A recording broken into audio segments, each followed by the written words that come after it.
विश्व व्यापार संगठन वर्ल्ड ट्रेड ऑर्गेनाइजेशन विश्व व्यापार संगठन की स्थापना इसके पूर्ववर्ती गेट के स्थान पर उरुग्वे चक्र की लंबी वार्ता 1986 से 1993 के परिणाम स्वरूप हुई थी। इसकी स्थापना के लिए उरुग्वे चक्र के समझौते पर मोरक्को के मराकश नगर में अप्रैल 1994 में गेट के सदस्य राष्ट्रों ने हस्ताक्षर किए थे। 1 जनवरी 1995 से इसकी विधिवत स्थापना हो गई। इसका मुख्यालय जिनेवा में है। निर्यात प्रसंस्करण क्षेत्र। भारत एशिया के उन पहले देशों में से एक है जिसमें निर्यात को बढ़ावा देने में निर्यात प्रसंस्करण क्षेत्र EPZ एक्सपर्ट प्रोसेसिंग जोन की आदर्श प्रभावशीलता को पहचाना। उसने कांडला में एशिया का पहला EPZ 1965 में स्थापित किया। इम्पोर्टेंट है ये, ठीक है। भुगतान संतुलन क्या है? किसी देश का भुगतान संतुलन उसके निवासियों तथा शेष विश्व के निवासियों के बीच दी हुई साधारण रूप से एक वर्ष की अवधि में पूर्ण किए गए समस्त आर्थिक लेन देन का एक व्यवस्थित विवरण लेखा जोखा है। व्यापार संतुलन क्या है? व्यापार संतुलन के अंतर्गत आयातों व निर्यातों का विस्तृत विवरण रहता है जो आयातों व निर्यातों के अंतर को स्पष्ट करता है। सहकारी विपणन किसे कहते हैं? वे संगठन जो सहकारिता के आधार पर किसानों के समूह द्वारा अपनी वस्तुओं के बेचने के लिए और सामान तथा अन्य वस्तुओं को क्रय करने हेतु स्थापित हुए सहकारी विपणन संघ कहलाते हैं। भारतीय खाद्य निगम, फूड कॉरपोरेशन ऑफ इंडिया देश में खाद्यान्नों के न्यायपूर्ण विवरण एवं उनके मूल्यों में स्थापित लाने उद्देश्य से भारतीय खाद्य निगम की स्थापना की गई 1965 में। ठीक।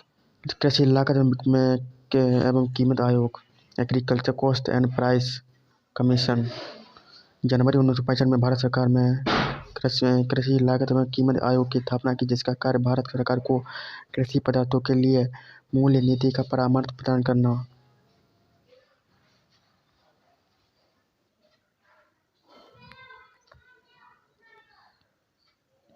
ठीक है। अब देखिए बाजार एकीकरण क्या है? बाजार एकीकरण से अभिप्राय किसी वस्तु के विभिन्न बाजारों में मूल्य गति घटने बढ़ने के अंतर्गत संबंध को प्रदर्शित करने में किया जाता है। ठीक, जिसे बाजार एकीकरण कहते हैं। विपणन दक्षता क्या है? वस्तुओं को उत्पादक कृषकों से उपभोक्ताओं तक अधिकतम विपणन सेवाओं को प्राप्त कराते हुए कम से कम विपणन लागत पर पहुंचाने की विधि को विपणन दक्षता कहते हैं। ठीक, देखिए ग्रामीण शाख समन्वित योजना कब प्रस्तुत की गई थी? भारतीय ग्रामीण शाख सर्वेक्षण के द्वारा। ठीक, चौधरी ब्रह्म प्रकाश समिति की सिफारिश पर आधारित बहुराज्यीय सहकारी समिति अधिनियम संसद में सब पास हुआ था। 2002 में पंडित जवाहरलाल नेहरू की अध्यक्षता में राष्ट्रीय नियोजन समिति का गठन कब हुआ था? 1938 में। भारत में प्राथमिक कृषि शाख समितियों की स्थापना कब प्रारंभ हुई थी? 1904 में। अल्पकालीन एवं मध्यकालीन ऋण प्रदान करने वाली सहकारी संस्था है, बताइए। प्राथमिक सहकारी संस्था एवं कृषि शाख समितियां, ये दोनों। दीर्घकालीन सहकारी कृषि शाख प्रदान करने वाली संस्था कौन थी? भूमि विकास बैंक।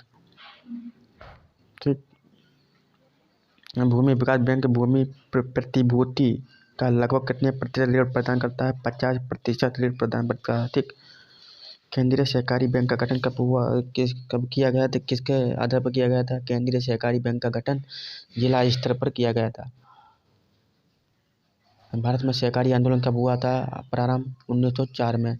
भारत में सहकारी आंदोलन प्रारंभ करने का मूल उद्देश्य क्या था? जनता को ऋणग्रस्तता से छुटकारा दिलाने के लिए आंदोलन चलाया गया था। विश्व में सर्वप्रथम व्यवस्थित रूप से सहकारिता की भावना का जन्म हुआ था, इंग्लैंड में हुआ था।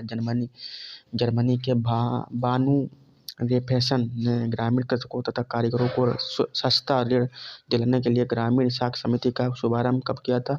1848 में। भारत सरकार ने दूसरा एवं अधिक व्यापक कानून सहकारी समिति अधिनियम का पारित किया 1912 में। भारत सरकार ने सहकारिता आंदोलन की प्रगति आंकने के लिए वर्ष 1914 में समिति नियुक्त की थी। कौन सी समिति नियुक्त की थी? एडवर्ड मैकलेगन समिति। जर्मनी के फ्रैंक शुल्ज डेलिटज शहरी क्षेत्रों में सस्ता ऋण उपलब्ध कराने के लिए शहरी साख समितियों वर्ष में कब स्थापित की थी? तो 1850 में स्थापित की थी। अखिल भारतीय ग्रामीण साख सर्वेक्षण समिति ने अपनी रिपोर्ट का प्रस्तुत की थी 1954 में। तो आज की वीडियो में बस इतना ही।